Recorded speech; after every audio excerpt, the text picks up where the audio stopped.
I'm Glenn, and welcome to Swatches Livestream number 9. As usual, we'll be doing live portfolio reviews, paintovers, and taking your questions from the chat. Let's kick it off with the intro and see what we have.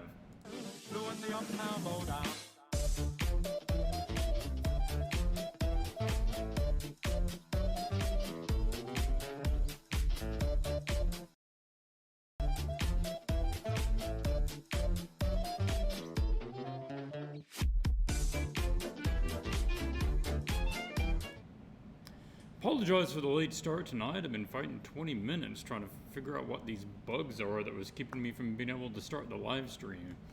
For some reason YouTube was simply not allowing me to pull up and set the information for the live stream, and I had to restart everything and update everything, so don't know what the issue was, but glad we got it taken care of and we can get into it now.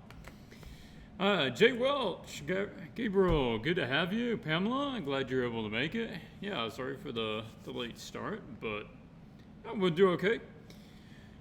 All right, now I have done a couple of things a little different. I have gone ahead and downloaded the files and some artwork from the galleries that we're going to be looking at. Sometimes it gives me problems. I can't pull up certain pages.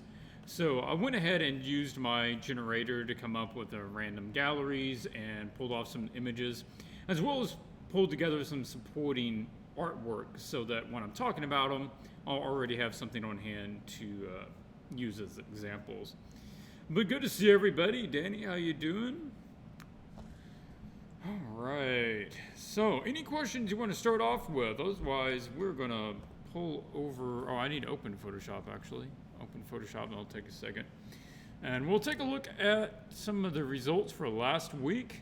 I am really surprised by the number of people that got out for the stream last week to do the art challenge. I need to pull this up. Yeah, we did the pencil drawing for last time based on the reference photo of the sculpted head. And we had like 14 submissions, somewhere around there for that, which is really excellent. Glad seeing all those.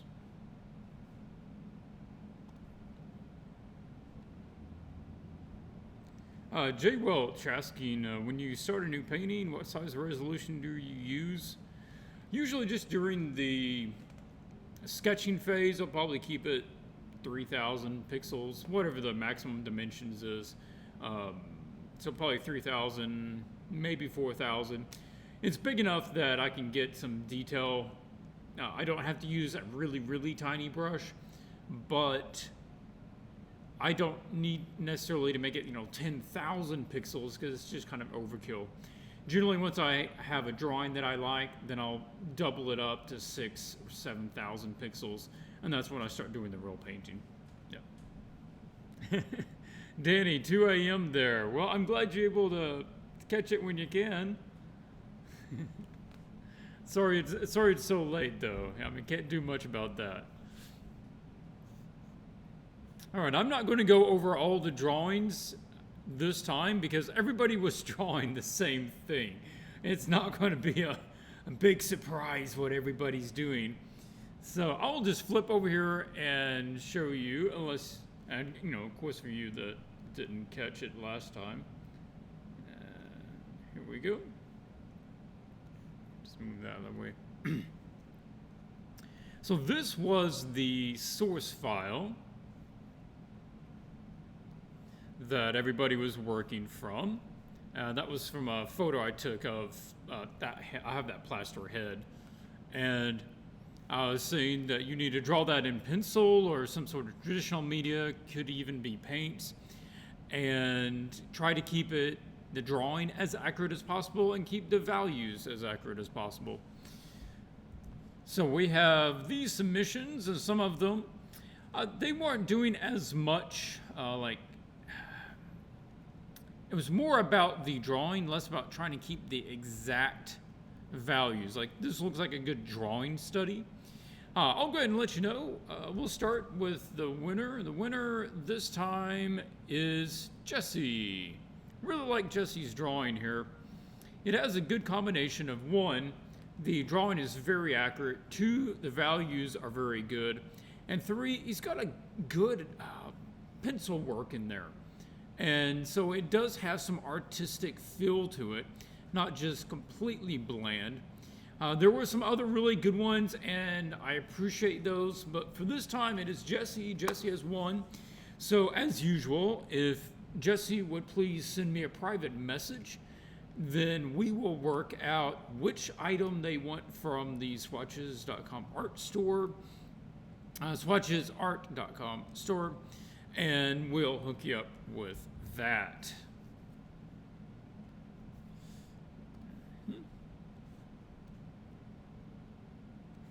Yeah, he's got a really good cross-hatching going on that. And that can take some work. It takes some practice. I wanted to get it so it's not messy, but it has a good feel to it. One of the good things he was doing was using the right angles for the cross-hatching to emphasize the planes of the face. So that was really good. Federico's, yours is really good. I would put it in the top 3, but this time Jesse took the win. As Dion has here, if you're asking me a question in the chat, then please put @Swatches, and then it's easier for me to say it, or at least just put Swatches in there, and it'll flag it in orange for me, and I can tell that it's too mean, you're not talking to each other.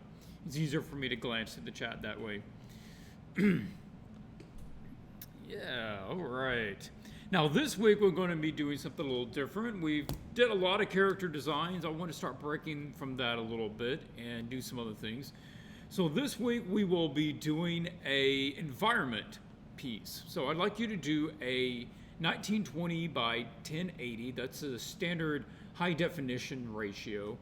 And do it of an environment. I want the environment to be about some sort of ruin, and somebody has made a little home in that ruin. Maybe that's a castle that has come to ruin, and you can see somebody has made a little home inside of one of the turrets, and you can see a light from the turret, and maybe they have a rope hanging down. Or you could even think about, Star Wars, Rey made a home inside of the busted, what is it, AT-AT, the walker that fell over, and she has a little home there. So whatever the ruin is, then do an environment, have the ruin in it, and show me that the ruin has been there for a while. It's not just like a broken car that somebody's living in, but show me some plants growing up over. Show me it's been there for a long time. Yeah, environments. I got several people here that are not environment people, but that's why we're doing it, to push you a little bit. You can learn a lot from doing environments. You can use the same sort of approach. You still need to know composition. You still need to know lighting. And you still need focal points. All of these things are still applicable. And the more I think you do with lighting, then the more you're going to enjoy it. I mean, I've got to where I enjoy it a lot more. Yeah, okay, there must be some issue with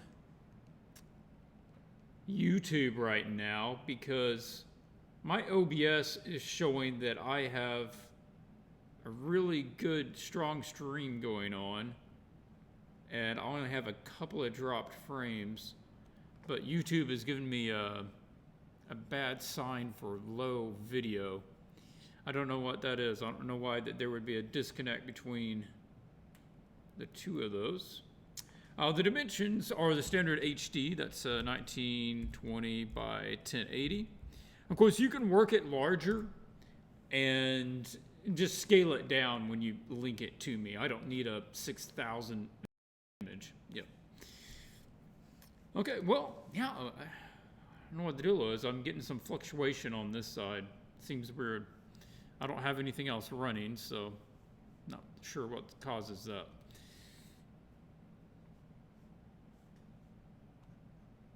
Yeah, now OBS is giving me some issues. I wonder if my computer is trying to run something in the background that I don't know about. I have the feeling that's probably what it is, but I'll take 1 second and pull it up, see if there's something going on here that I don't know about. Firefox and OBS and Photoshop, that's basically what's running.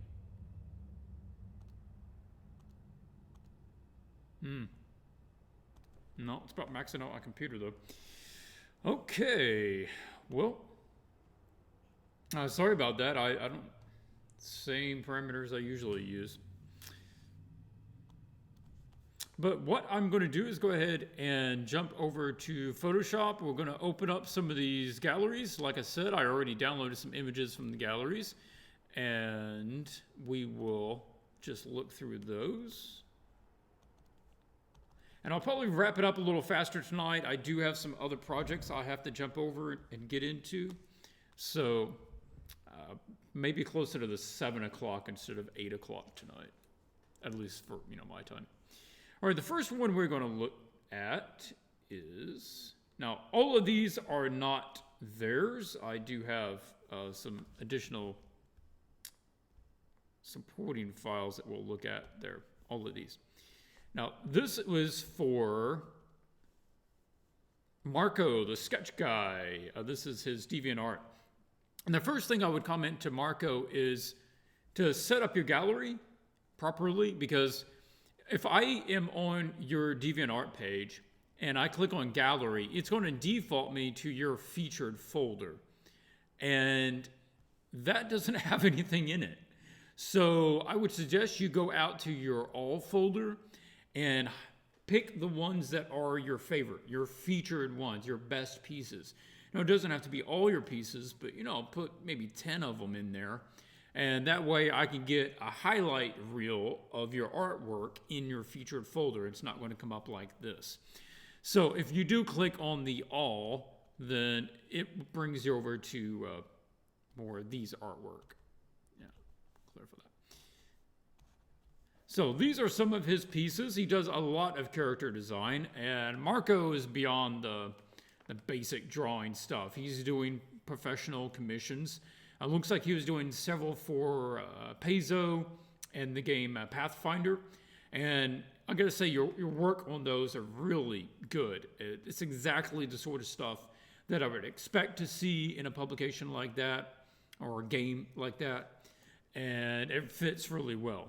So I'm not going to go in there and be like, oh, you're totally off on your anatomy and that sort of thing. That's not the sort of problems he's dealing with. So we're going to just talk about some smaller issues, a couple of things to keep in mind, and just some suggestions about how you might handle things a little different, or some other things to incorporate. All right, let's pull up a couple of these. We'll look at them a little bigger. This one, I don't know. I think this was probably a personal piece because it didn't look like it was for Pathfinder. It's a nice piece. I think I would probably change it a little bit, though.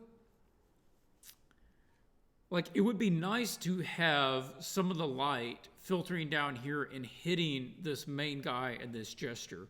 Because all of this is basically the same tone, and it starts running in together.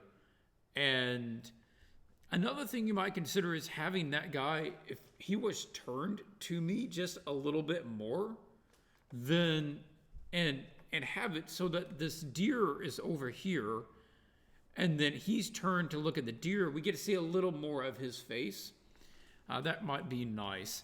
Otherwise, I would say put shadow back there where you have light. Oh, that's not what I meant. I'd say put shadow back here where you have light on the ground, and then have a beam of light coming down here and kind of catching the hand on the top of the deer so that we know where the focal point is. Because I feel divided right now that the highest light is up here and the highest amount of contrast is up here, and the best view of the face is up here. But I get the feeling with the scene and what's going on, the focal point is down here. So there's a split there that I don't know which is the focal point. I'd appreciate maybe by posing or by lighting you clarify that a little bit more. Okay. This is most of his work. I would appreciate, and this is another small thing just with the gallery, I'd appreciate if you could put a slightly bigger version out there. I realize you don't want to put a 3,000 pixel version out there of a professional image that doesn't have a watermark or anything, but maybe a little bit bigger, because I can't get into a lot of the details and see how you handle them here. But overall, I'm going to tell you, this is pretty sharp stuff, and your character designs are really good. Take a look at these. Look at, just examples to some of the other guys. This is some good character design.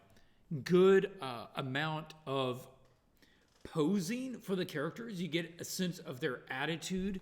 The way this guy's kind of, slinky body type, and this big grin like he's just knows something. And she obviously has a more aristocratic or feel to her.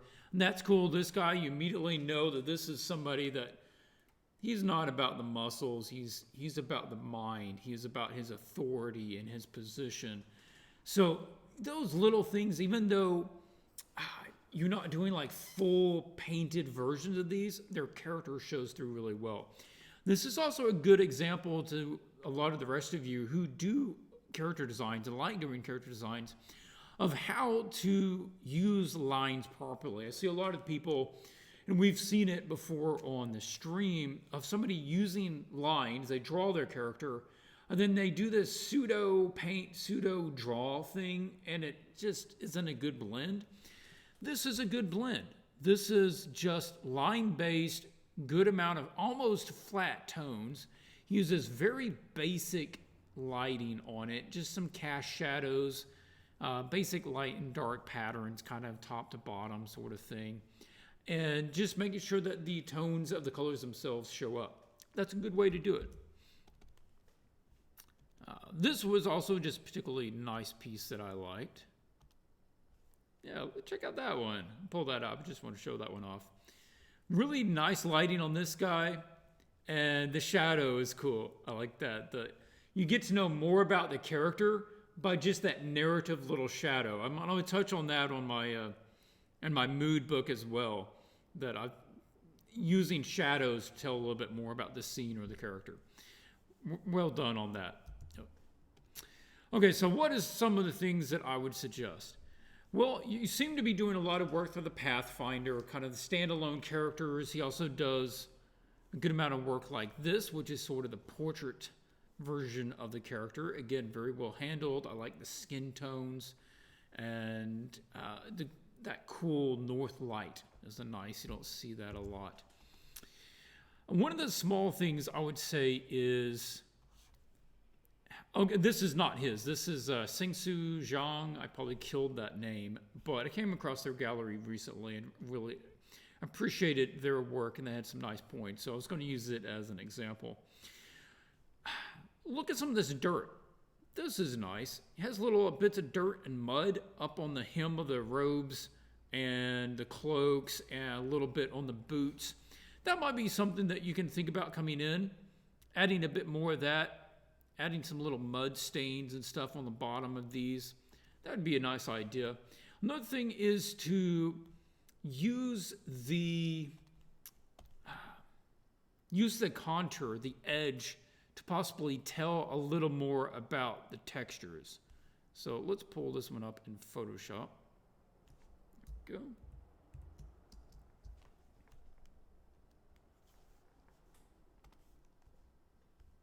And for everybody who is new to the live stream, then know that while I am in Photoshop, I cannot see your comment. So I will look at a couple of these images, and then I will hop back and we will take a look at your comments, and I'll answer your questions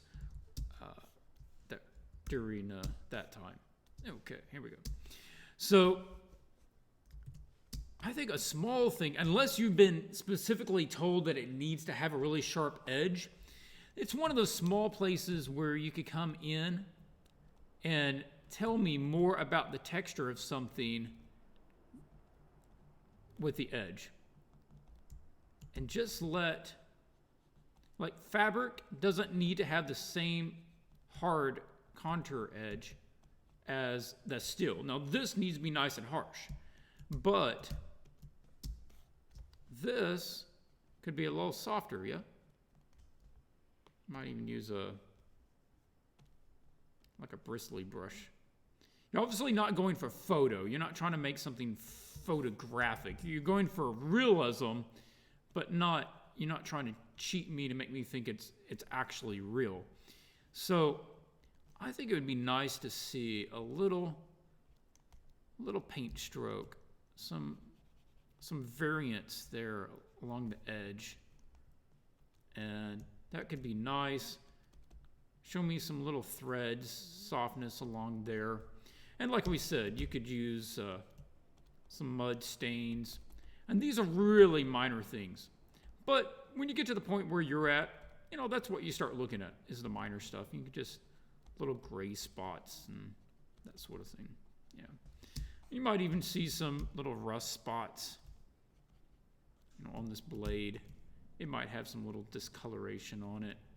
I don't know what it's made out of, but, maybe he's had it around for a while, and little discoloration. It's kind of adding wear and tear to it, and things not being real pristine. I have the feeling like if this guy was a pirate, that maybe, he's living a little rough, and we could come in here and mess some of this up. Now, maybe some of this gold stuff is just fraying. He's been using it so much, and you don't need to do it a lot. You don't have to go overboard with it. But, on the fabric, just softening the edge up a little bit so it feels like it has a softer overall texture. Small things, but something to think about. Trying to go back. There we go. Then, something else to consider is just changing up the lighting a little bit. I mean, most of these are pretty much kind of flat on lighting, and and most of the time that's fine. Actually, that's an excellent default. But you could consider changing it up a little bit. This was a neat piece I came across recently by this person. With that side lighting, it's really interesting. It's almost like a flat light on that one plane with nice, strong cast shadows. And I think that would work really well on some of your characters. It has a lot of drama, but you're not washing it out. It's not like a spotlight brightness. It's just nice full tone, but the darks get really dark, clear darks. I would suggest using photo reference, to know exactly how those shadows form, because this sort of thing, you could not have to have direct reference. Okay, computer, stop. It lags a little bit when I have OBS running. It picks up double selections. You can figure out that lighting with not a lot of reference. I mean, it's basic, soft, top to bottom lighting. It doesn't take a lot of brain power to figure that out and how to shade something in that situation. This one takes considerably more. But if you can do it right, it creates a very good sense of reality and, form to it. Because we recognize instinctively how shadows should fall and how it should interact with each other. And it has a good sense of realism that way, even though it's not super, super detailed.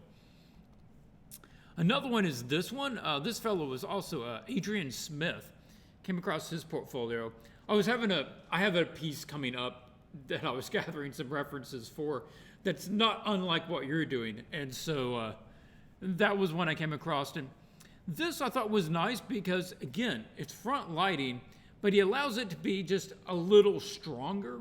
So you're getting a nice, clear light and shadow pattern on the character.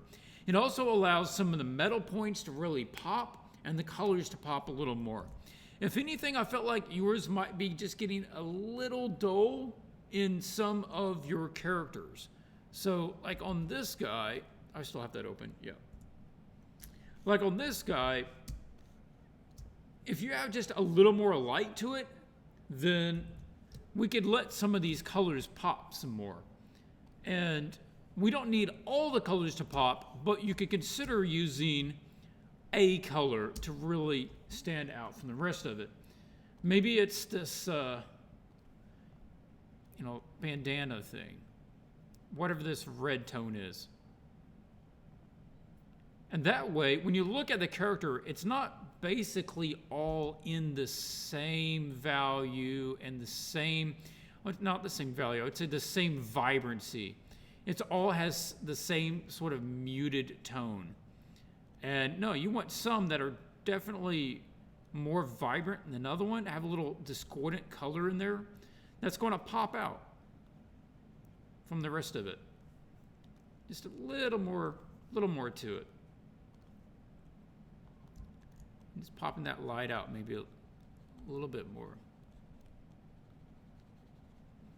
Now don't be afraid to add a bit more illumination.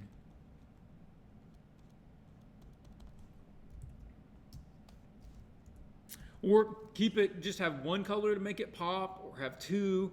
I wouldn't say to do everything because that kind of kills it overall, but small stuff. Okay, let me take a look at the chat and then we will move on to some more pieces. All right, let me back up. Got several comments here.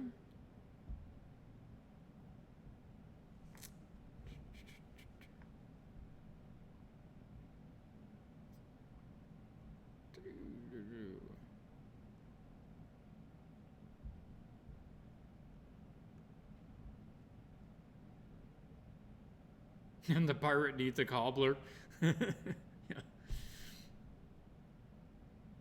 Yeah, dirt can be a nice little addition, just to make something feel a little more worn in and believable.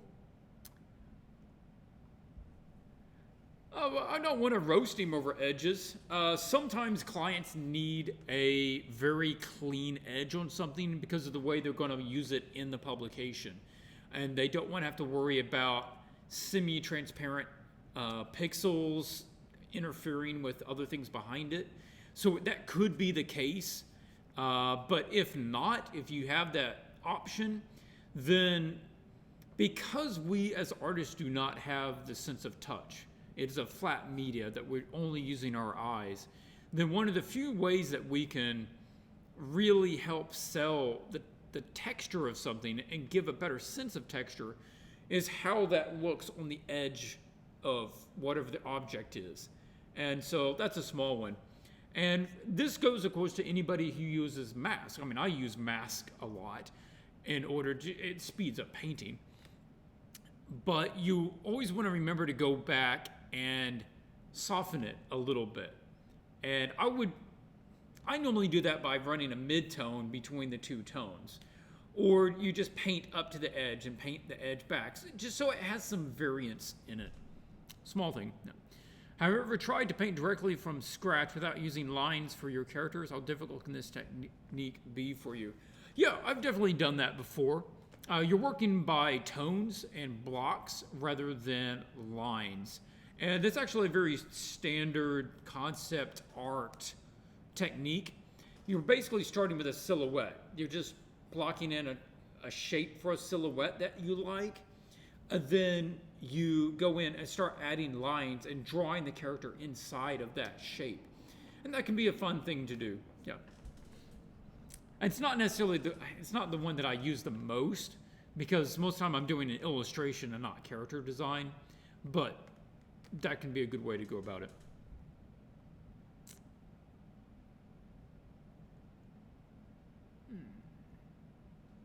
Okay, the chat keeps jumping on me here.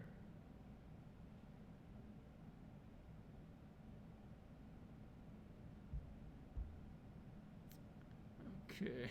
Pamela, you got your ice cream? Good for you. Do I have a favorite digital trick or favorite color scheme to work in? Digital trick.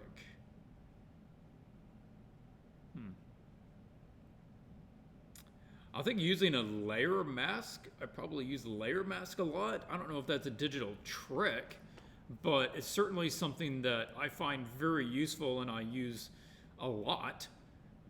And I think I get a lot of use out of it. So just in case you don't know what that is, that would be like, say I want to add some lighting to this. So I make a new layer, and I set that to linear dodge, and I grab, let's say, this orange color. Nice big brush. and I paint that on there. Okay, so that's obviously not what I want, that whole shape. So I come down here and I hit this mask, and then that way I can come in here now with another brush, and I can use black, and I can paint off where I don't want that lighting to go. So all of this stuff would be in shadow, right, from the hat. So I can decide where that hat shadow goes. All this is out, and we'd have cast shadow from that coming over here. Maybe I wouldn't have as much on that sleeve. But because I have the layer mask, I'm not actually deleting that paint. Because of the layer mask, all I need to do in order to adjust it is I can paint back with white to put it back if I want to change the angle, or go back with black and change it back. And I find that really handy. I do that with a lot of my layers. It gives me more flexibility, and I don't have to actually paint it in or paint it out. I can just use the layer mask with black and white to change it. Oh yeah, I totally forgot to check. I totally forgot to switch the screen. What I'm talking about over here is the light here, that if you paint this in with the light, and then you hit down here to create the mask, and then you can paint in where the mask goes. So I can disable the mask, and it goes everywhere. Otherwise, I can paint in with black and choose where it goes, and I can modify it just by painting with black and white, or gray, I mean, if you need it somewhere in between. So I can change the cast shadow from that hat however I want, or paint it back. I'm not having to choose the right color and match it with that one, because it's just a mask. And it's like, more plastic. It has more flexibility at how you can use it. Yep.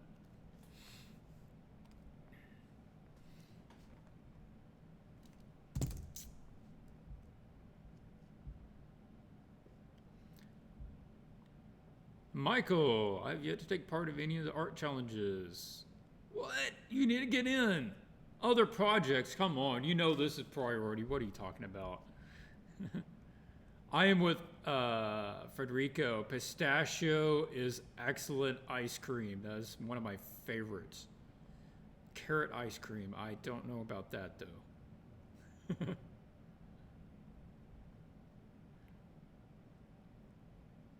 Okay, All Night Design says, I never did environments before. Any advice for the next challenge? Good question, good question. I would say to get you some ideas and kind of see a process, go check out FZD Designs. He has some free videos on his page or YouTube channel.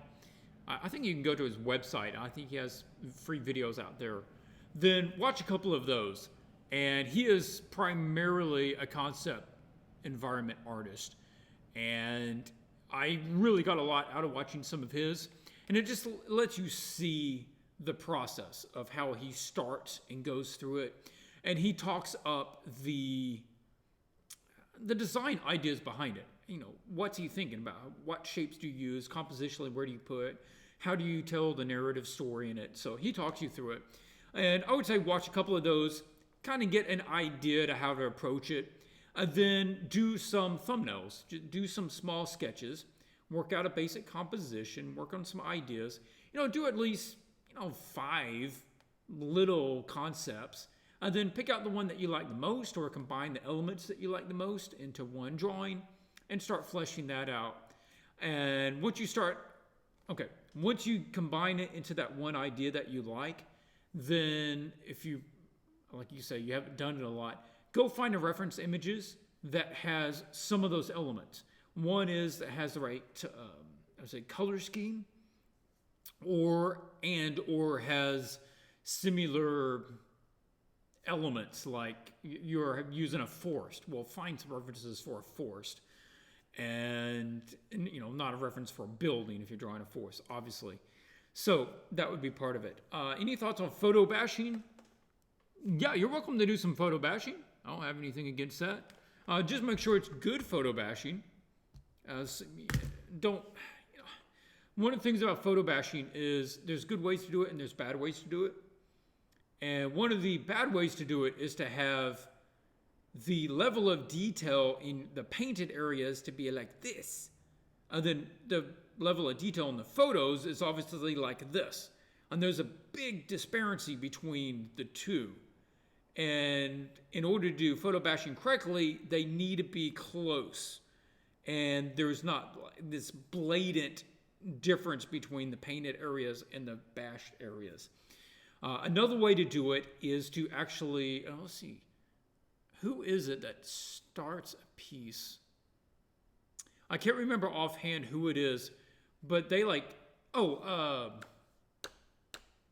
Ross Art, isn't it? I think Ross Draws? I think it's Ross Draws. YouTube channel, Instagram, Asian guy.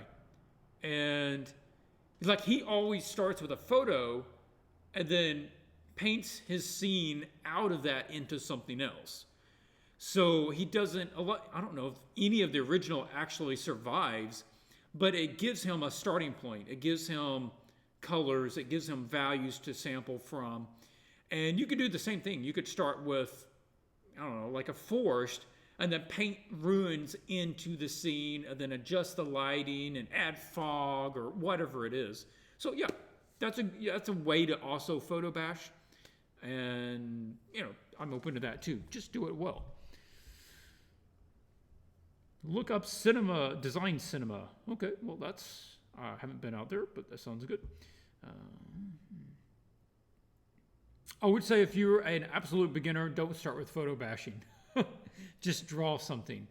And you don't necessarily have to paint it. If you want to just draw it and have it more of a line drawing, that's cool too. Whatever suits your level and your expertise, stretch as much as you want to stretch. I think for most of us, just doing environments is a stretch. Yeah. Okay, let's look at some more. Design Cinema is the FCD. Okay, I appreciate the clarification on that.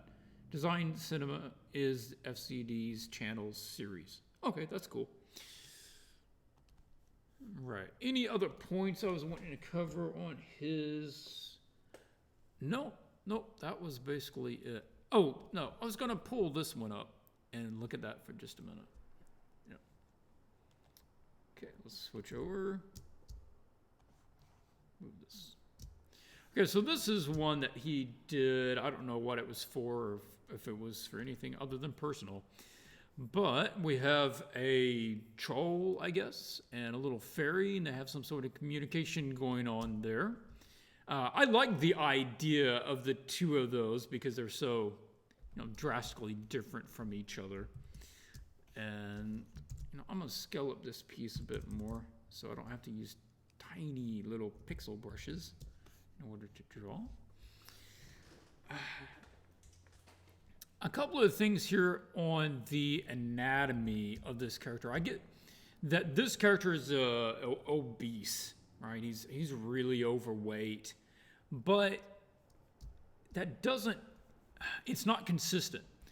Like, if you have that big of a belly and you kind of got the man boobs going on here, then you're probably going to have some much more saggy arms, right? You're going to have like this big flap of skin.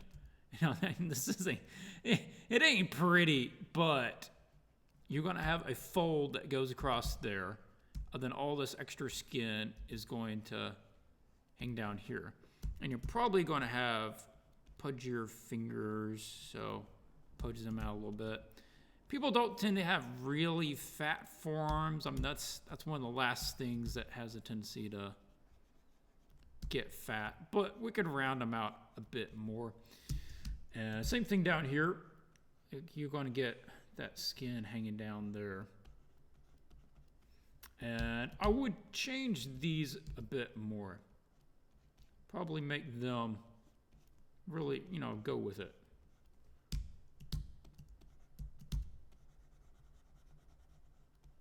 Allow that to be bigger.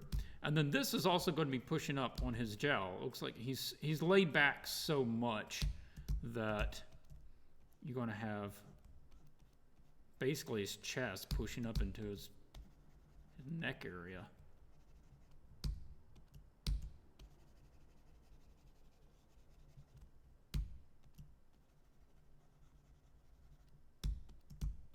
And that tone needs to be balanced out. And we could have several rolls, of course. Like, it depends how fat this dude is. As you could have more rolls as this thing is laying over. You're probably going to get some sort of shadow there. It's still going to try to connect his belly button in, which has it'll create a crease down. Guess it's going to be up there. Yeah. Now his legs seem too fit. Again, just for consistency's sake, his legs seem a little too fit for how fat his upper body is. So I would expect these legs to be, having a lot more fat here. I would also check this leg. It feels like the angle this one is at and the angle of this one is at is not equal. Like, I want to feel like this knee would be more like over here. And we would have it more like that. Now, I'm obviously not going to redraw his whole leg right now. I don't have the time for it. But it almost seems a little too wide. Like, dude's, doing the splits. He doesn't seem like the sort of guy that would be doing that. Again, we've got to fatten these fingers up a little bit. This guy's, yeah.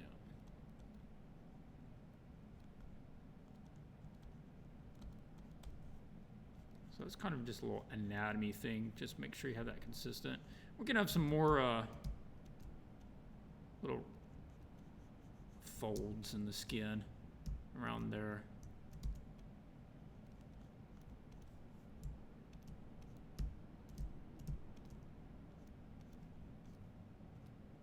Or skin folds. Yeah. Okay. Oh, whoops. Yeah. Does that during streams. Lags on my controls there. Okay, what was some of the other things? Oh, I would say run with making him a little more, give him some little spots or something. It's like his skin is so pristine. Just some freckles, or you might give him like some tummy hair or something, coming down here. He is completely hairless, which maybe that's what these guys are like. But I think it would be helpful if he had a little hair and, has some sort of pattern to him. He has some there. Maybe has some on his, top of his thighs or something. But it would give a little more interest to it and make his body a little more consistent with the whole feeling of a little grotesque. I like the little guys. Those are cool. And as far as lighting, you have the lighting and you're right, you would have kind of a crisscross sort of pattern going on. This seems a little too perfect. It's like squares. And you're unlikely to get squares off of that. So I would suggest trying to break that up to be a little more random. And maybe not all of these have the same darkness. So you can come in here and, some of these are really going to be softened out. And some of them are going to be a lot harsher. And that also needs to stay consistent. There needs to be some light spots hitting the arms and a couple of other places. Not just his belly there. But you can keep that up in the shadow. That makes sense. So, like that.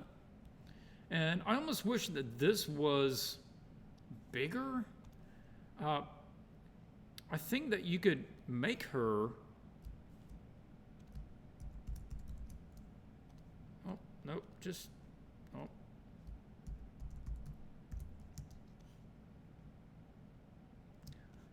If you can make her bigger by moving her closer to the camera so that you could even have like her up here and be this big in the image, but you need to have some other elements here that are next to her in order to sell me on the fact that she's close. Like maybe her hand is touching, maybe she's alighting on a leaf. All right, let's go with that idea. Let's grab some of this green. And you know what? I'm going to try to delete some of this. I'm using if you go under the eraser tool and go to the background eraser tool, that essentially it's a combination of the eyedropper and the eraser. So whatever color you click on, it will only erase that color until you click on another color. And you can set up there as contiguous and tolerance. So you have some options about, you know, how far it will spread from that color. Nope. Yeah. Okay, so if we have that, and then we grab some of this greenish gray, then we could have a leaf here, a couple of leaves, little. And you have a little branch, maybe you have some other leaves. Indicate that there's actually, you know, a bush right there or something. Then we know that she's got to be close because of the size of these leaves, and then it allows her to be bigger in the scene. You're not going to miss her. Even on the thumbnail, you'd probably be able to recognize that. So that was a couple of thoughts on that piece.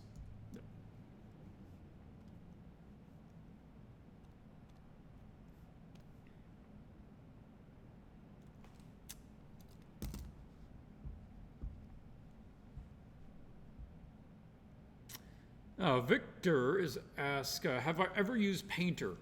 Yeah, years and years ago. I used Painter. It was probably 8 years since I've used Painter. I would be interested in going back to it now. I know that even at that time it was doing some really cool things. But the only reason I didn't use it was because I was simply so used to Photoshop. I could do things so much faster that even if it didn't have some of the abilities, I could work so much faster. It was completely second nature.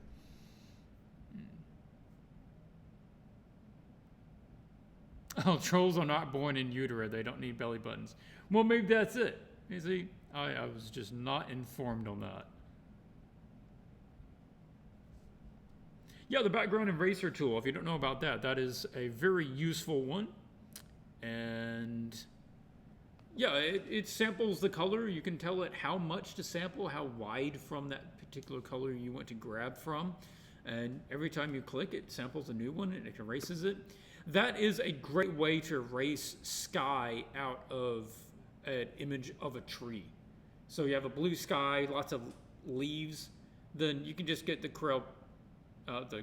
red Corel down there. You get the background eraser tool and start painting erasing out the blue of the sky, and then it will only erase the blue of the sky. And you don't even have to go into like magic wand, select, change, edges and that sort of thing.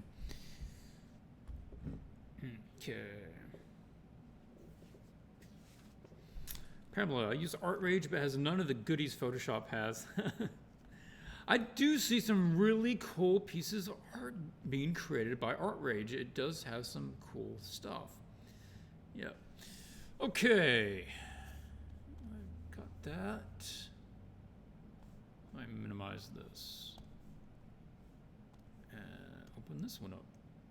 All right, I'm not going to be able to spend much time on this next one, but I do want to hit one other portfolio.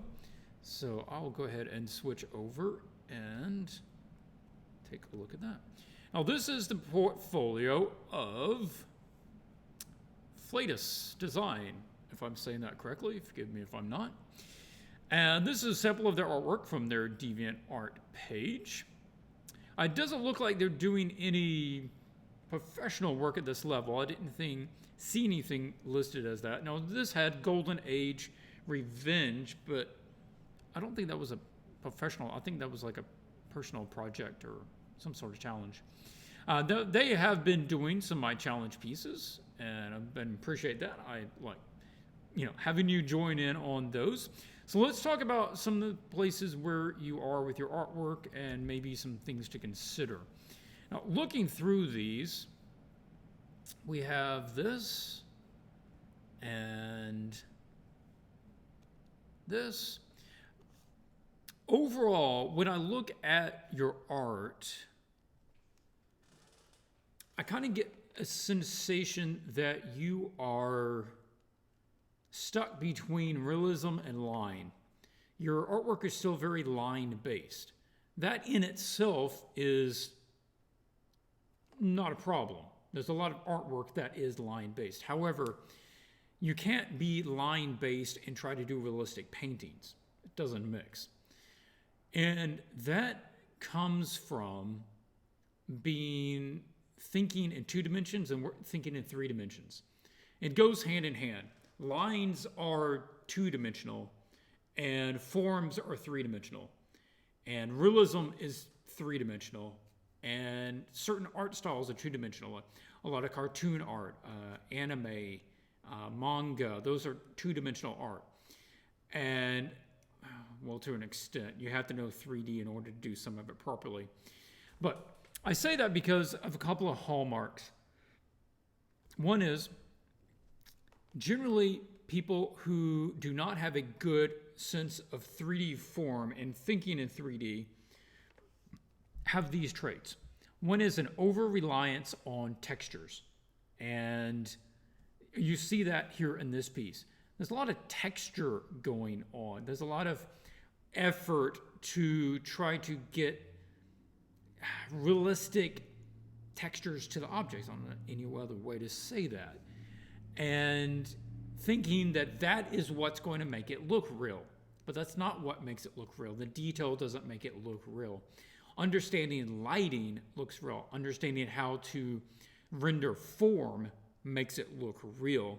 Textures are a bonus. So we also see a common thing being a mix of styles.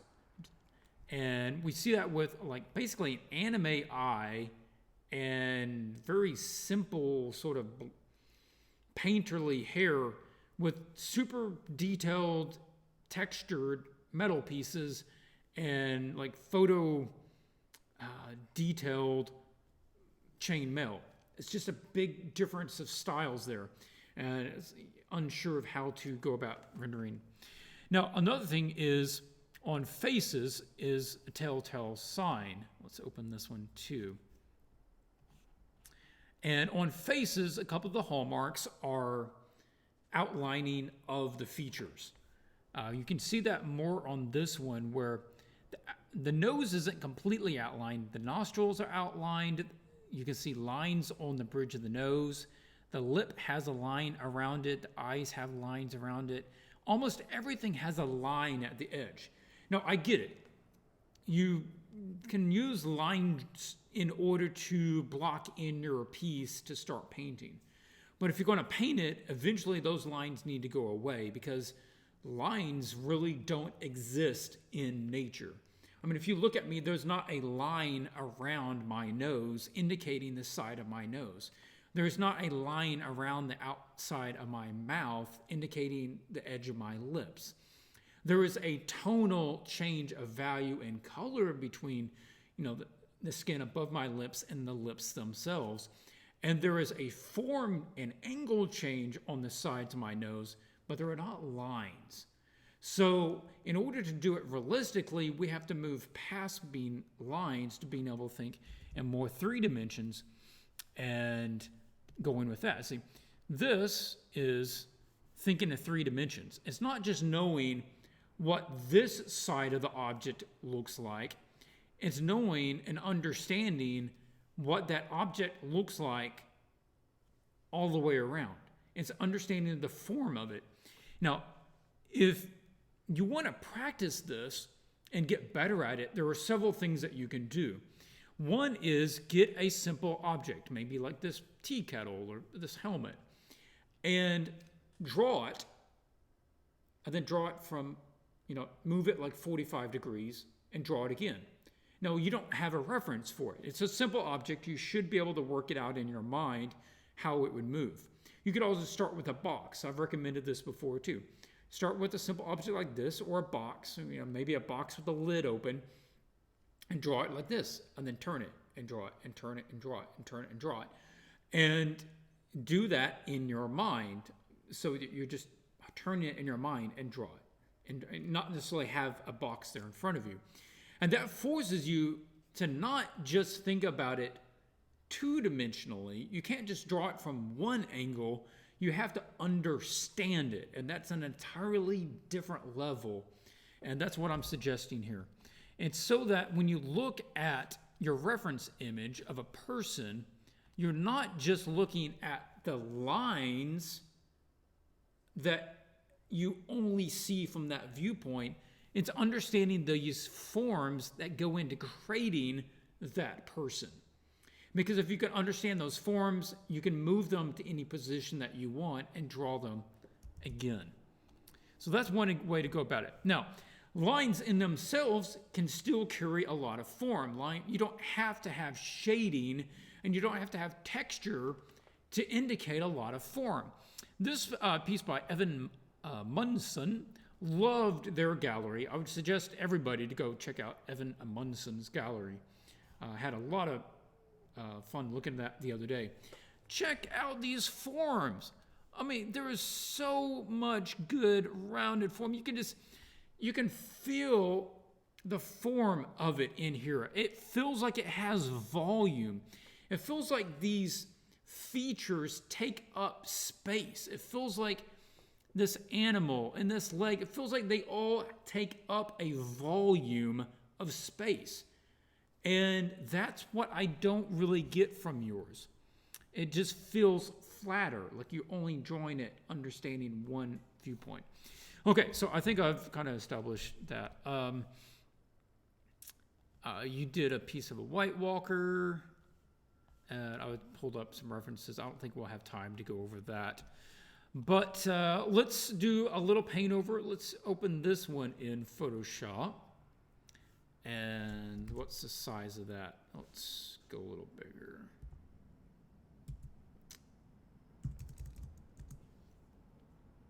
Okay. And I just Googled for a face reference and came up with this. So we'll use that as a reference here.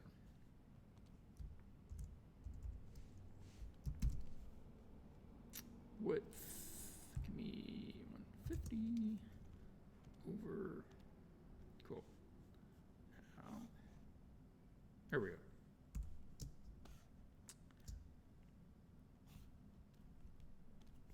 So I just want to have something to look at here so we can make a couple of points. She doesn't necessarily need to end up looking like that. Now, I think that this is supposed to be an Asian character because of the wardrobe. Now, maybe I'm wrong with that, but I'm going to assume it's supposed to be Asian. Same hairstyle, same wardrobe, you have the Asian writing. So over here, let's start by doing a couple of things. If you want to develop this piece more, what's some of the things that we want to do? We want to get rid of some of the lines. Now, we see shadow. I guess you're trying to illuminate it from that side, because just for simplicity's sake, we could go ahead and flip that so that the lighting would match up with each other. There. I want to soften out some of these lines. And also, I'm going to get the skin to go a little bit darker.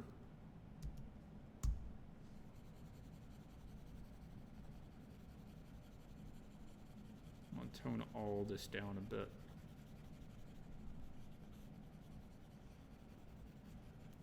Now, Asians generally have very dark hair, unless they've done something to it. So I'm going to tone that all down.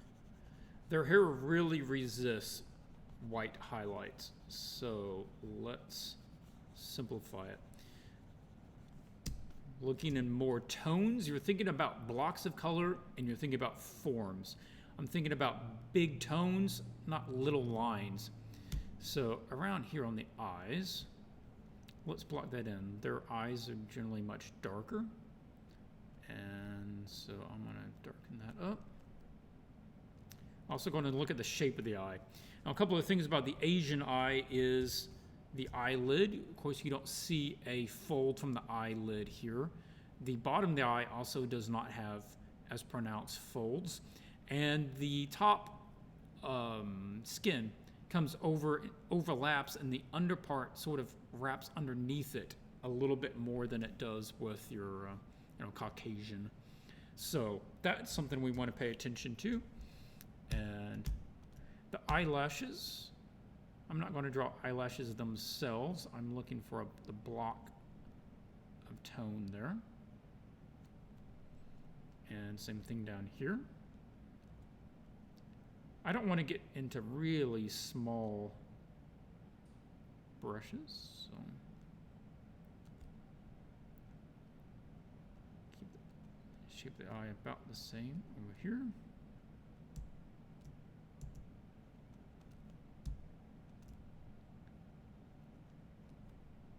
Now the white of the eye, if you look at it, look how dark the white of the eye is there. We'll simplify it by doing that. There we go. So the white of the eye can actually get quite dark.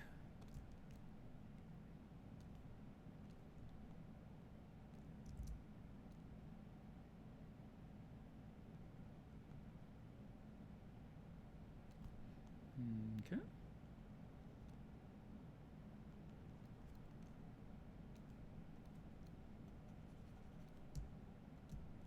Now I'm thinking of overall tones, and that means that that ear gets shadowed.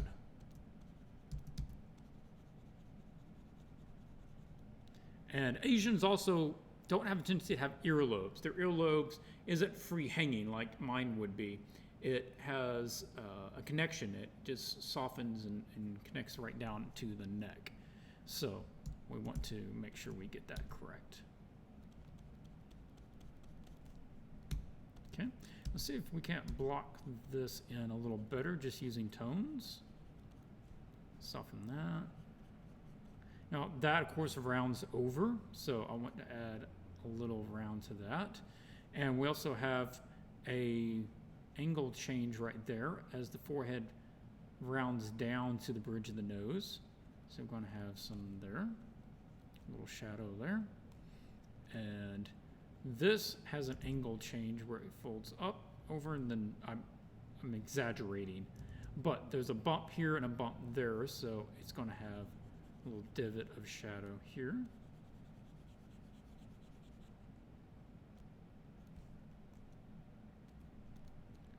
Blocking the side of the nose. I don't know what his reference was, so I'm going to just start following the photo a little bit more on how that was lit. Now we don't want to exaggerate the alveolar fold there, but with the lips, we want to work them in tones. So all that top part, even the bottom lip can be blocked in as well. And we do get that nice dark little pink shadow underneath it. And this makes a really flattened sort of M design. So follow that.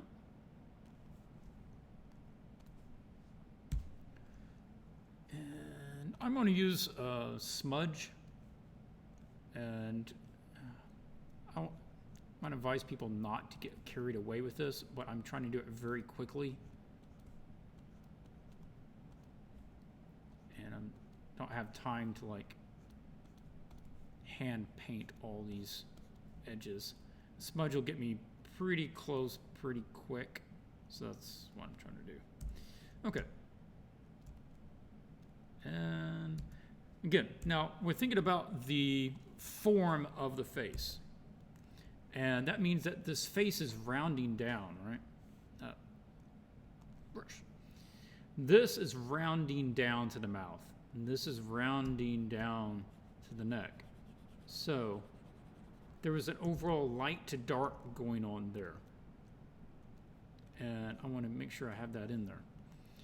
Also, the chin is further in than the rest.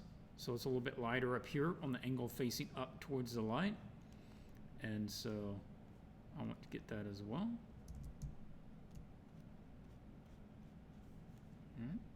Think about the tones, think about the form. Oh, that's not what I meant.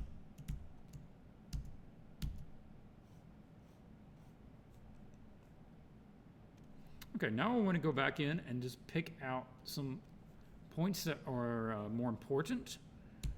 Let's say the eyebrows. Let's establish some of the darks, and then we'll go in and establish some of the lights.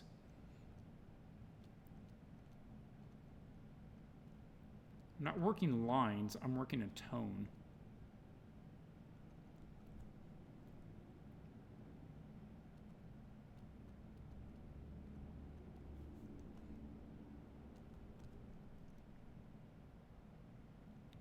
Eyes being darker.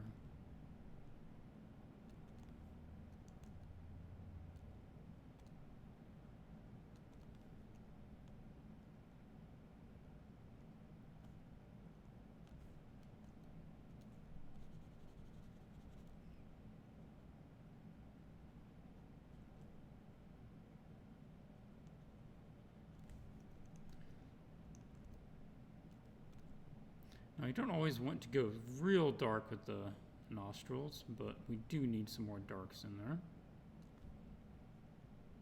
Put that in.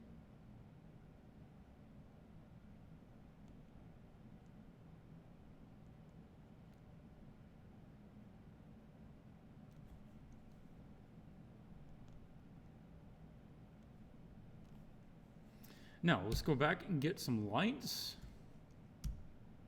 That is still altogether too light.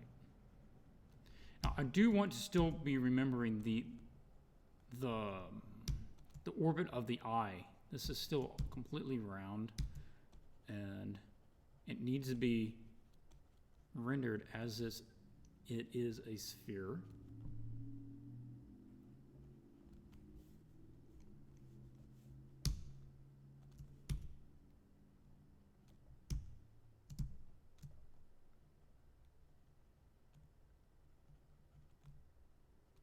And looking for these little light points in order to help tell some of the form.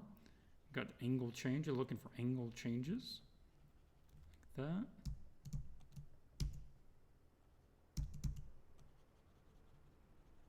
That needs to go. We have some light here.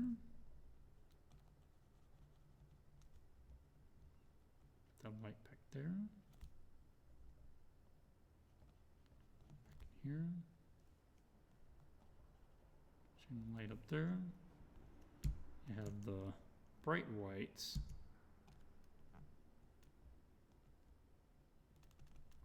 And whoops.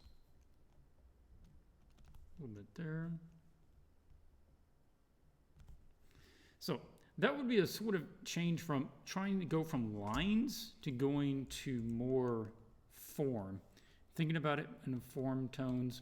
Something else you could do is to get, now it's another exercise I've recommended before. You can get a photo of a person and, just, go to DeviantArt, face stock, look up face stock, F-A-E stock. And she's got a lot of photos out there. Get some of hers and then draw the form or draw that character, draw that scene or that pose from a different angle. Same pose, but different angle. Now, it forces you not to just copy the lines that you're seeing, but it forces you to actually understand what you're looking at and the three-dimensional qualities of it.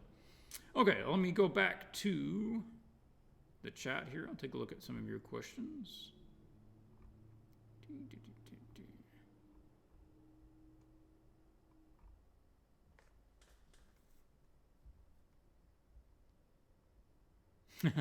Andrew would have saved me a few hours if I saw this video a few months ago. Sorry, man. Hopefully it can be helpful for the future now. What advice would you give someone who wants to learn how to draw professionally to get a job in the movie game industry? It completely depends what your level is at. I will give different advice depending on your level. Ostobix. I'm gonna. General response is make sure you have the fundamentals first. Know your perspective, shapes, forms, shading, basic lighting, know your basic anatomy and proportions, and have all that fundamental stuff down, then put together a portfolio. Also, don't try to do everything on your own. There's a lot of really good education out there. There's a lot of good classes, and there's good online classes. So hook up with some of that stuff. Be willing to spend a little money to get some good education. It will save you a lot of time in the long run. Question, did you update to Photoshop CC 2018? Has new cool stuff. I don't think so. I don't think I've updated Photoshop in a while, so probably not. Okay.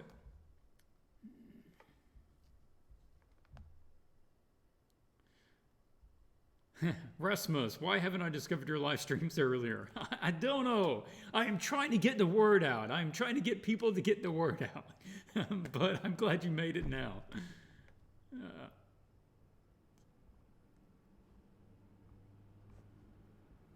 All Night Designs, you're welcome.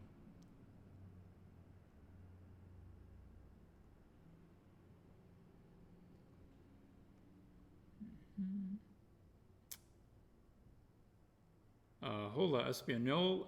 I know very little Spanish. I don't know if you're putting that to me or to somebody else, but I took Spanish for a while and I could have a very elementary conversation, but I've since forgotten most of it.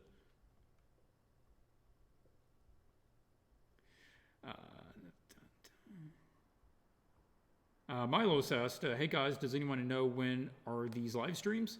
I try to do these live streams every Monday at 6 p.m. Central Standard Time, United States, which is currently, I believe, -6 Greenwich Mean Time.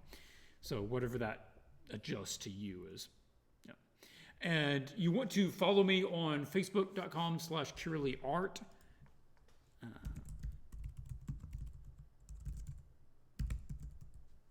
And I will post out there when the live stream is going to be.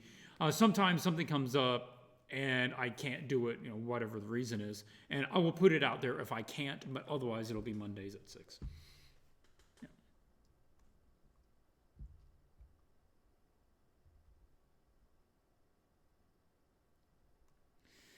Okay, Federico asks, what do you enjoy more as an artist? To teach something you know to another artist, or the process to learn something new?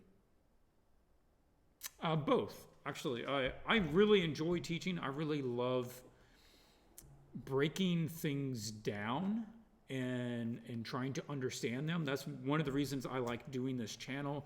Actually, it's one of the reasons I really like doing the Patreon. Because like this month, I'm doing the ebook on creating mood in your artwork, whether that's, something that's horror or happy or exciting or whatever the mood is that you're going for. What is involved in that? What are the factors? How can you use those factors?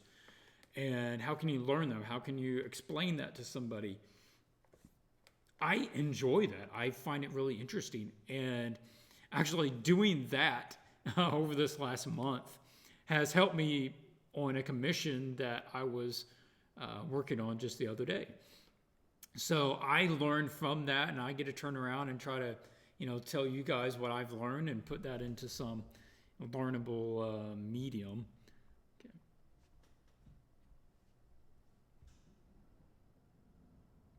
Oh, okay, sorry. I was reading that, and then it totally jumped on me.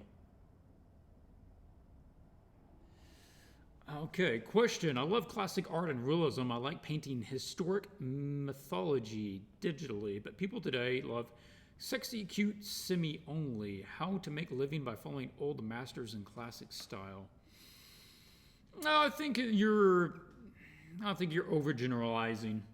There's definitely a market for good realism and a bit of a classic style.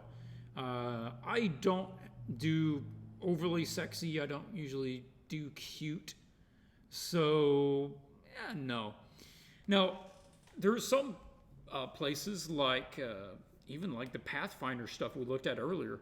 You can use a very classic approach to those. You can, in fact, a lot of their artwork is done in traditional medias. Dungeons and Dragons uses very classic painting approaches. They don't necessarily go really cute with their stuff. Or you could also be looking at the option of doing more fine art. I tell you what, do some really good classic style of mythological scenes, and get a booth at Dragon Con or some sort of other fantasy con, and see if you don't find some people that really like that same thing. I bet you would be surprised. Emerson says, can you tell me a bit more about the submissions for the book?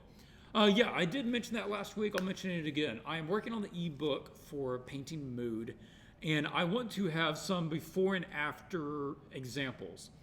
So I am asking for submissions. All you need to do is leave a link to your portfolio or whatever the particular piece is, and say, I'd like you to consider this for submission to the ebook. And that cannot be something that is under copyright with somebody else, because I don't want to get into that problem. So it needs to be something that you own, and something that you'd like to see the mood pushed a little bit more. Maybe you're trying to do a horror piece or a suspenseful piece, and it's just not coming off that way. So you could say, how do you get this more? Or maybe you're saying, I'm trying to paint this character and I want to have a very classic old master style, but it doesn't feel that way. So, let me know that. Let me know what you're trying to go for, and then I'll have a better chance of putting it in the right place in the book. I'm not going to promise everything will get used, but if I can find something that fits well, I'll try to get it in there. And if I do end up using your piece, you will get the ebook for free. Unless you're already a patron getting the ebook, then I will get you some other item from the store to offset that, to say, thank you for letting me use your artwork. Let's see. Milos, can you review my portfolio quickly? No, I don't do it on request during the stream. What you'll need to do is leave a comment on one of my videos with a link to your gallery, and I will put it in the list for consideration for the future.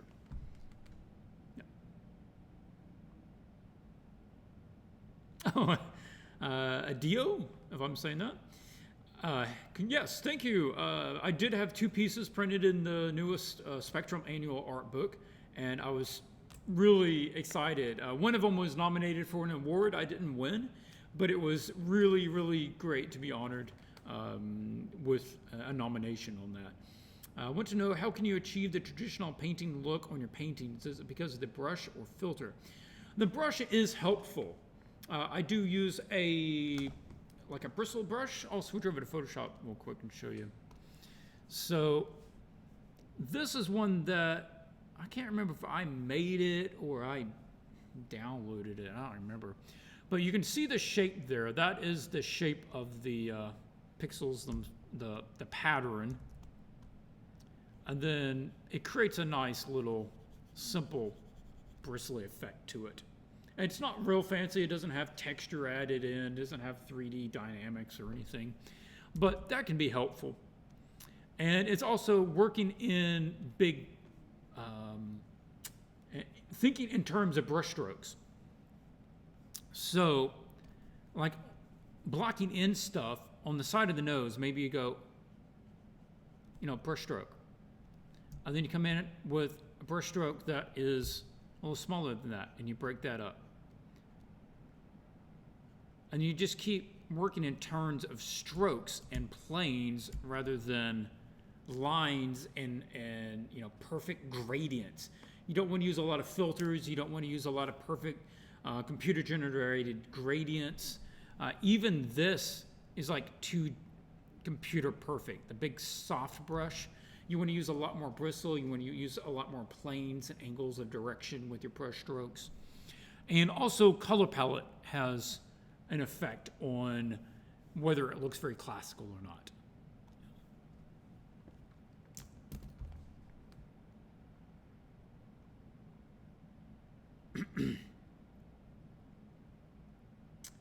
Juan says, I struggle with making my work look dynamic. Any recommendations you would give to someone looking to spice up their work? Okay, well, it's pretty broad to say you want it more dynamic. But a couple of things, usually when people say that and they're trying to get more dynamic, one is you might be working with too muted colors and you need to ramp up the saturation of the colors a little more. That could help. Two is your characters are not in or whatever, say they're characters. Your characters are not in a perspectivized pose. Like if me punching, not exactly an exciting punching pose. But that's a little more exciting, right? I'm coming at you. I've got foreshortening going on. So you could do something like that. That's a little more dynamic. Or you see you look up animation, right? And they show somebody throwing a punch in animation. It's not this. You don't show this. You show somebody following through. You show the whole body moving into that motion. You have a angle of action and action line. That's what they call it. When you have an action line, you're feeling the momentum moving through this piece, and that can be good. Compositionally, you can make scenes more dynamic by having elements in the scene pointing to the object. It's using perspective. Obviously, I got a big wall right here, but if you're going to have somebody sitting in a chair, it can be more dynamic to have the eye level right here, so everything in the background, perspectivizes right down to their head. And that can be a way to make things a little more dynamic. Or, this is something I would always suggest, go look at somebody who has what you consider dynamic artwork and break it down. What makes you feel dynamic? What is it about it? Write down those principles. Figure them out. Do studies of their artwork until the point where you understand it and you can adapt that and use it in your own stuff.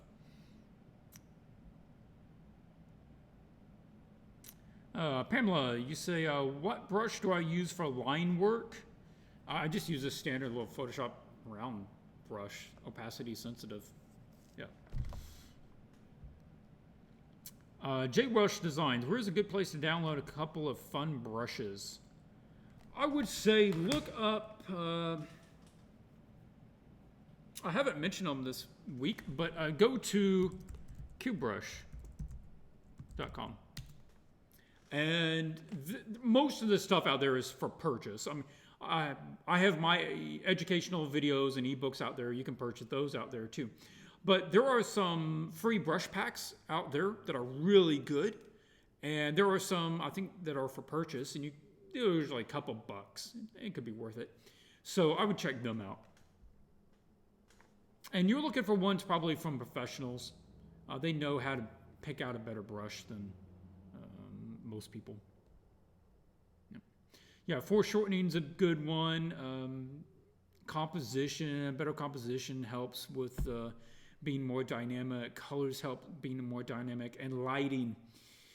You can make a scene really dull with lighting, and you can make a scene really exciting with lighting. So that would be. Yeah, I agree with Anna. Good suggestions right there. Darken and Anthony Jones have some cool brushes. You might also look up. Oh shoot! What is? It's like Varin. I think he's on CubeBrush. And he has some really interesting brushes too, so you could take a look at those. Asking, can you recommend any good landscape painters to reference for this week's challenge? Really? Oh yeah, that's a good point. Let me do that real quick and move out of this, and I'll pull up some other information here on that.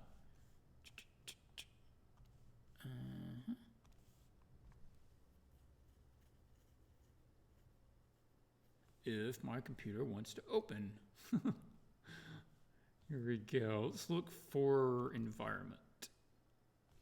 So I'll pull up some environment reference pieces I have here, and we'll look at their names, and that's how I'll do it. Okay. I'll switch over. There we go.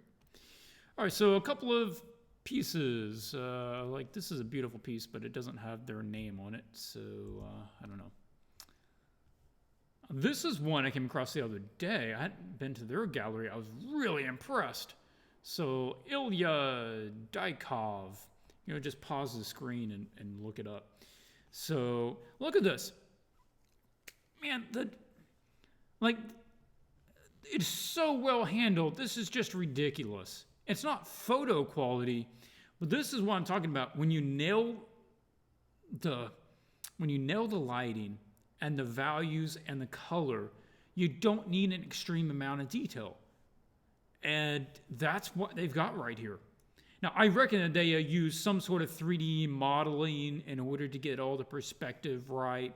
And they probably painted over a 3D model to get to this. But it's very well handled. There was another one by them. Yep. That's if you're doing an interior. Let's look at some exterior stuff. Well, this is another one. Same person. Ilya Dykov. Painted scene, but spot on values and colors. That's a good one.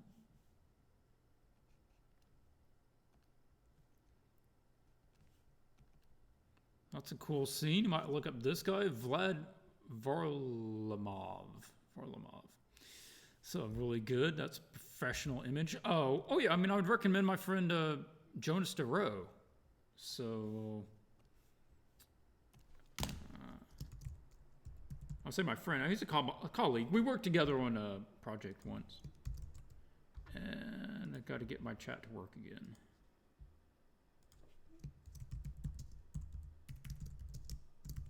Yeah, you could check out this guy. He's really cool. Same thing, FZD Designs. He's got some really cool stuff. Yeah. How many years took you to become a professional, Milos asked.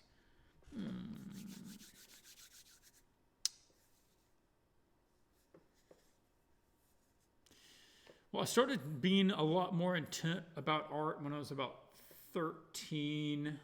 Studied hard till 19, so that's 6 years. Worked as a graphic designer.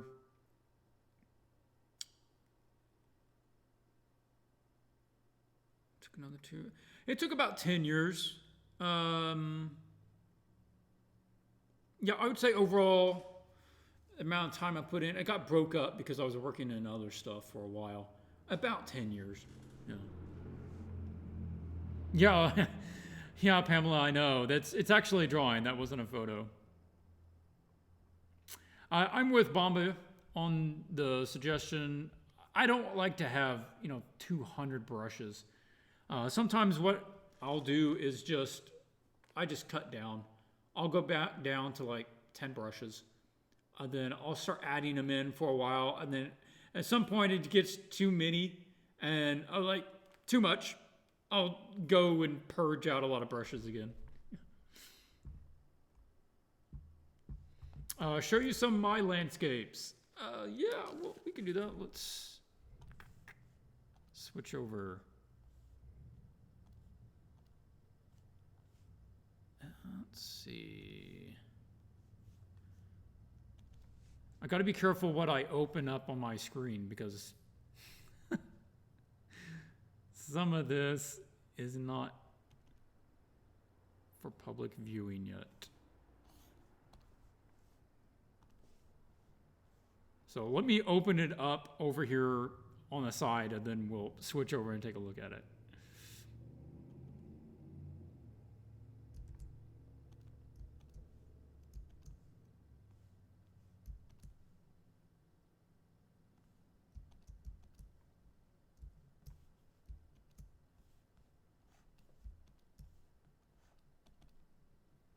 Yeah, just a minute.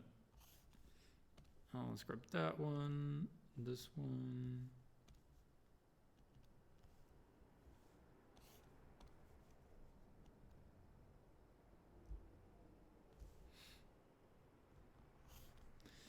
Okay, let's minimize that then.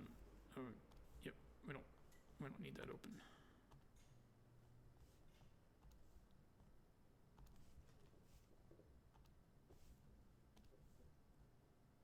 Oh yeah, Noah Bradley.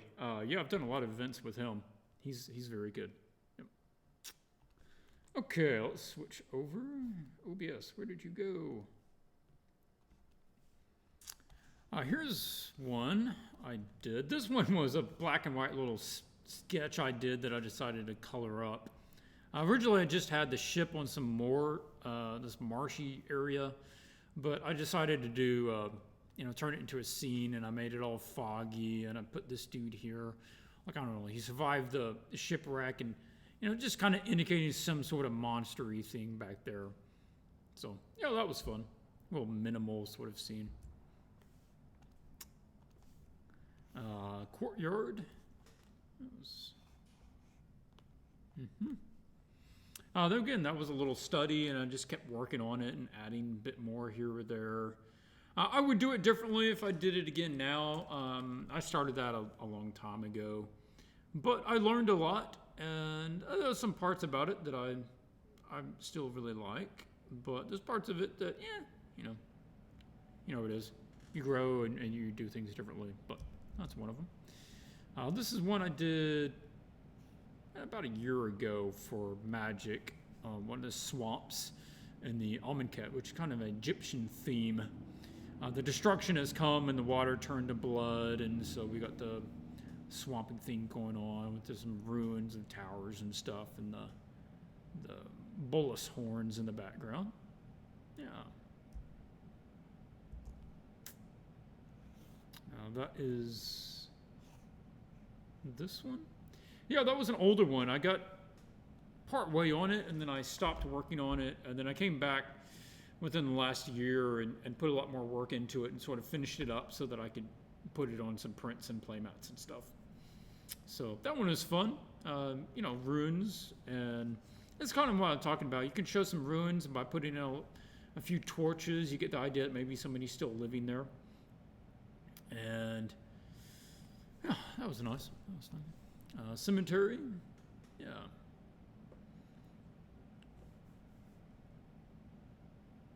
Not a lot to talk about. That was just one of them. This one is I did recently for the Alice in Neon video challenge. You can see the creation process of this one on the Alice in Neon video. This one used photo bashing. The rest of them were all just painted. This one is photo bashed. And man, I want to go back to doing this was so much fun. This piece was so much fun, and it did it really fast. It was like 3 hours or something, and started with just this abandoned car park place and started adding in all the lights and billboards and atmospherics, and that was a bunch of fun.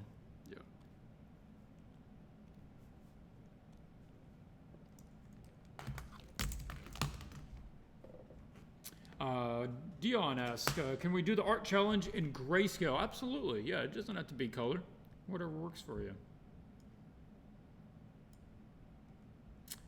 Just, if you're going to do it in grayscale, then make sure you're nailing some of the other concepts. Make sure the drawing is good, make sure that the shading is good, or make sure that the ideas of the piece has good narrative or whatever.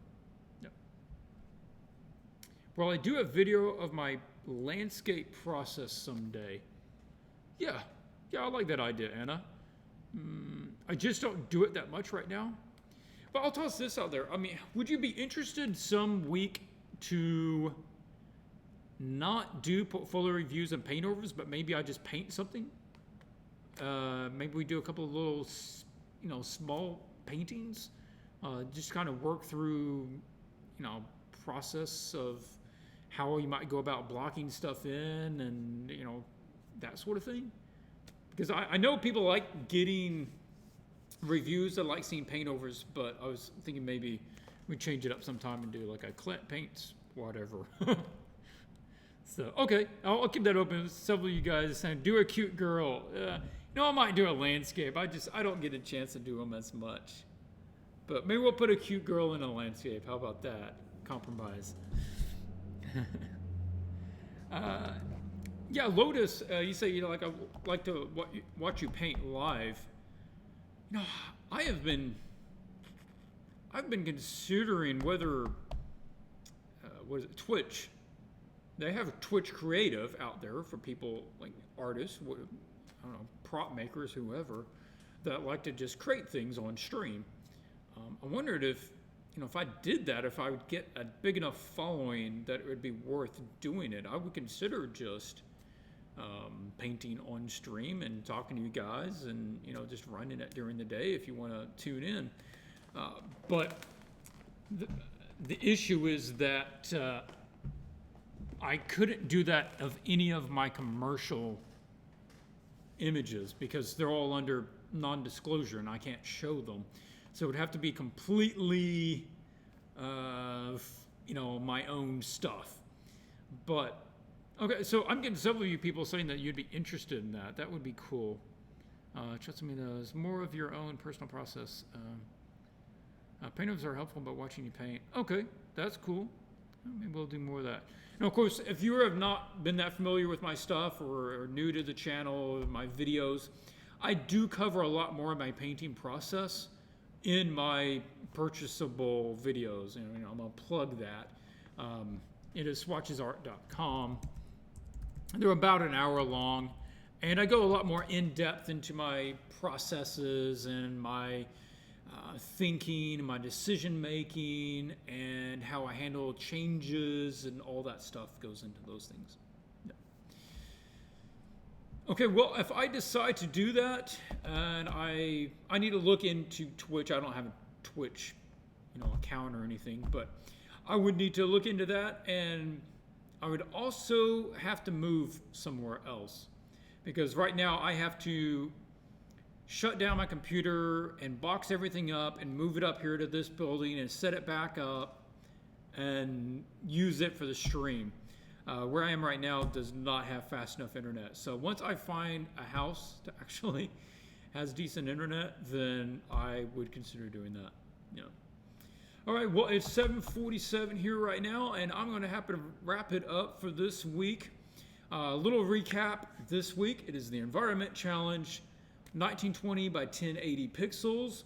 I want to see some sort of ruin that has somebody making a home in there. You don't have to show me the person, just show me evidence that maybe they're there. An awning, a chair, a fire, something. It can be in black and white, it can be lines, it can be full color. It can be photo bashing, whatever it is, keep it the right size, keep it the right content. And you need to submit that in before the next live stream. That would be once this video gets posted in a couple of hours, then come back and leave a link to your image. Also, if you want to submit your portfolio for consideration in a future episode, then just leave a link to your gallery. Let me know you want to have it for that. And also, I am taking submissions for the ebook. And leave me a link to that. Let me know it is for the ebook and not for portfolio review. All right. That's it. I appreciate everybody for joining me this time. And I will catch you next week. Until you see you next time, keep drawing.